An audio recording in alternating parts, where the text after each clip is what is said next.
আসসালামু আলাইকুম দর্শক, স্বাগতম আরেকবার। দর্শক, আজকে এই স্বৈরশাসনের পতনের 1 মাস পূর্ণ হলো। সেই 1 মাস পূর্তিতে বৈষম্য বিরোধী ছাত্রজোট তাদের কর্মসূচি ঘোষণা করেছে। এটাকে পতনের 1 মাস না বলে আমরা যদি এইভাবে বলি, ব্যাপারটা পতন এবং পলায়নের 1 মাস হলো, তাহলে ব্যাপারটা বোধহয় আরও বেশি তাৎপর্য বহন করে। এই পতনের 1 মাসের পর বা পলায়নের 1 মাসের পর আপনারা জানেন যে আজকে বৈষম্য বিরোধী ছাত্রজোট তারা কিন্তু কর্মসূচিও ঘোষণা করেছে।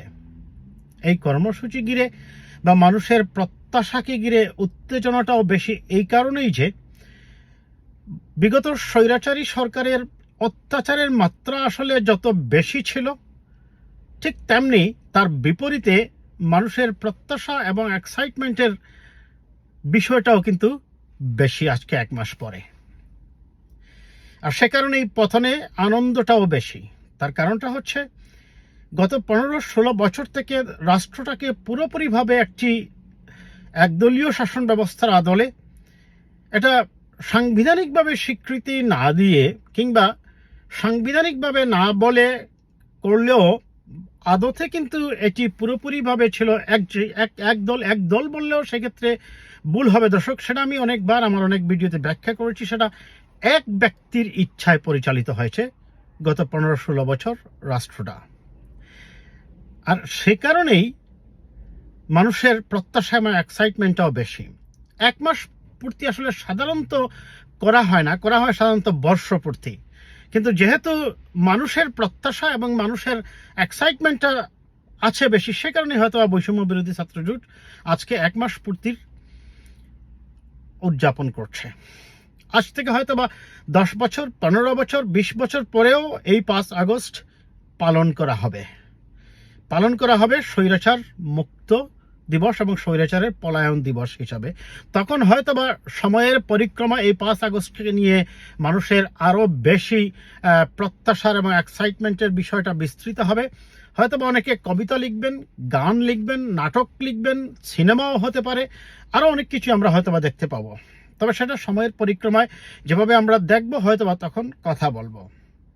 এখন শেখ হাসিনা ওয়াজেদকে মানুষ কি চায়নি, নাকি শেখ হাসিনা ওয়াজেদের শাসনটাকেই মানুষ ঘৃণা করেছে, প্রত্যাখ্যান করেছে, আমাদের সেটা বিশ্লেষণ করার প্রয়োজন আছে। 1 মাস পূর্তিতে আমরা দেখি বিভিন্ন জায়গায় বিভিন্ন রকম অভিযোগ শুরু হয়েছে। অনেকেই অনেকভাবে কথা বলা শুরু করছেন। অনেকেই আন্দোলনের মূল শক্তি বিএনপি এবং জামায়াতের মধ্যে কিছুটা দূরত্বও দেখতে পাচ্ছেন।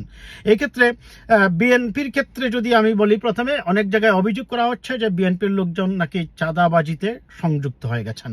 অবশ্য 2-1 জায়গায় যে ঘটনা ঘটেছিল, তাৎক্ষণিকভাবে বিএনপির চেয়ারপারসন জনাব তারেক রহমান সাহেব অত্যন্ত কঠোর অ্যাকশন নিয়েছেন। অনেক জায়গায় কমিটি বাতিল করে দিয়েছেন, কমিটি স্থগিত করে দিয়েছেন, সদস্যপদ বাতিল করেছেন, অনেককে দল থেকে বহিষ্কার করেছেন। ফলে এগুলা থেমেছে। পাশাপাশি আমরা দেখি জামায়াতে ইসলামীর আমিরের এক ধরনের কথাবার্তা এবং তাকে নিয়ে এক ধরনের সমালোচনা শুরু হয়েছে ইদানিং সামাজিক যোগাযোগ মাধ্যমে। তিনি একের পর এক আমার কাছে মনে হয়েছে দায়িত্ব জ্ঞানহীন কথাই বলে যাচ্ছেন। তিনি একবার বলছেন আওয়ামী লীগকে ক্ষমা করে দেওয়া হলো। ক্ষমা করার মালিক তো আপনি হতে পারেন না। ক্ষমা করার মালিক হবে দেশের জনগণ।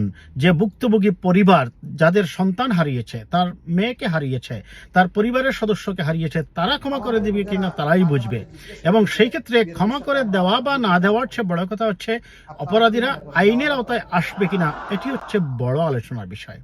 তিনি আরেকটা কথা বলেছেন যে এক ফ্যাসিবাদের পরিবর্তে আরেক ফ্যাসিবাদকে নিয়ে আসা। তিনি সেটা যে আকারে ইঙ্গিতে তার নিজ দলের অবস্থানকে আর্টিফিশিয়ালি তুলে ধরার জন্য অন্য দল সম্পর্কে সমালোচনা করেছেন, সেটাও বলার অপেক্ষা রাখে না। ইদানিং গত 2-3 দিন থেকে আরেকটা নতুন বিতর্ক শুরু হয়েছে।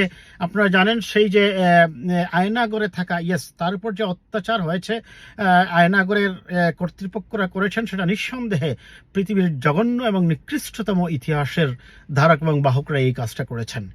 তিনি একটা আলোচনায় বলেছেন বাংলাদেশের জাতীয় সঙ্গীতকে পরিবর্তন করতে হবে।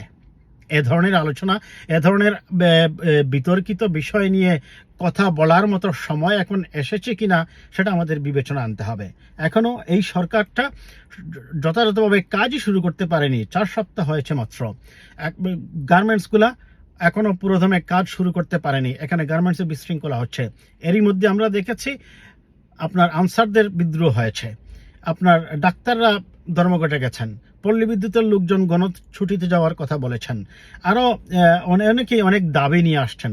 তার মানে এখনও সরকারই সুসংহত হয়নি।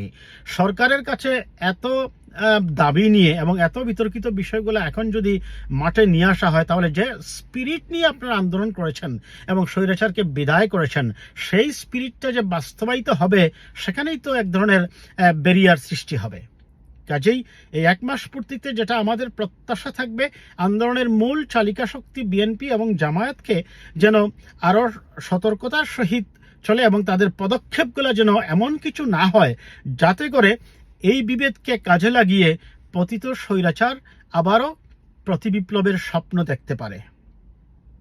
কারোর প্রতি হিংসা বিদ্বেষ নয়, যেটা নিশ্চিত করতে হবে সমাজে আইনের শাসন নিশ্চিত করতে হবে, অপরাধীদেরকে বিচারের আওতায় আনতে হবে। প্রত্যেক অপরাধীকে বিচারের আওতায় আনা এবং একটি সুষ্ঠু নির্বাচনের পথ তৈরি করা এবং যে সংস্কারগুলোর কথা বলা হচ্ছে, প্রশাসনিক এবং রাজনৈতিক দলগুলোর মধ্যে সংস্কার নিয়ে আসতে হবে। সংস্কারের অর্থ এই নয় সব জায়গায় হাত দিতে হবে, জাতীয় সঙ্গীতেও হাত দিতে হবে। আমাদের সেই বিষয়গুলো মনে রাখতে হবে। কাজেই আমাদের এক্সপেকটেশনটা আমরা বুঝি অনেকটা উত্তেজনাপূর্ণ হতে পারে, অনেকটা অতিমাত্রায় উৎসাহী হয়ে অনেক কিছু চাইতে পারেন, কিন্তু সেই এক্সপেকটেশনটা যেন আমাদের অতিমাত্রায় উৎসাহী হয়ে আমরা আমাদের মূল স্পিরিট থেকে, যে স্পিরিট নিয়ে আমরা একদলীয় শাসন ব্যবস্থাকে বিদায় করেছি এবং দেশে গণতান্ত্রিক ব্যবস্থা ফিরিয়ে এনে মানুষের ভোটাধিকার সহ মানুষের মৌলিক অধিকার নিশ্চিত করা, সামাজিক ন্যায় বিচার নিশ্চিত করা এবং রুল অফ ল নিশ্চিত করার যে উদ্দেশ্য নিয়ে আমরা আন্দোলন করেছি, আমরা সফল কাম হয়েছি। সেটাকে সাস্টেইনেবল করতে হলে, সেটাকে যদি আপনার দীর্ঘমেয়াদী করতে হয়, তাহলে অবশ্যই অত্যন্ত সতর্কতার সহিত আমাদের কথা বলতে হবে। রাজনীতিতে আমাদের সিদ্ধান্তগুলা শুধু একে অন্যকে গায়েল করাচ্ছে, বড় কথা হচ্ছে বাস্তব সত্য কি, সংবিধান কি বলে, আইন কি বলে, আইনের ভিত্তিতেই আমাদের চলতে হবে এবং সকল অপরাধীকে বিচারের আওতায় আনতে হবে, যাতে করে ভবিষ্যতে কোনো ধরনের অপরাধী এই ধরনের অপরাধগুলা করতে না পারে বা সাহস না দেখায়। সেটাই হোক আজকে 1 মাস পূর্তিতে আমাদের শপথ। আমরা সেই শপথ নিয়েই সমাজে প্রত্যেক ক্ষেত্রে, সংস্কারের ক্ষেত্রে যেন এক দলকে সরিয়ে অন্য দলের কাউকে বসানোর নাম কিন্তু সংস্কার নয়। এক দলের যারা দলীয় অন্ধভক্ত ছিল, দলীয় স্বার্থ দেখেছে জনগণের স্বার্থের চেয়ে, তাদেরকে সরিয়ে দেশের স্বার্থ যারা দেখবে, দেশের জন্য কাজ করবে, গণতন্ত্রের জন্য কাজ করবে, দুর্নীতির বিরুদ্ধে অবস্থান নেবে, আমাদের সেই মানুষগুলোকেই সমাজে সেটেল করতে হবে। তবেই এই আত্মত্যাগ এবং প্রায় 1000 খানেক মানুষের জীবন বলিদান সার্থক হবে বলেই আমরা মনে করি। ভালো থাকবেন দর্শক, কথা হবে আবার কোনো বিষয় নিয়ে।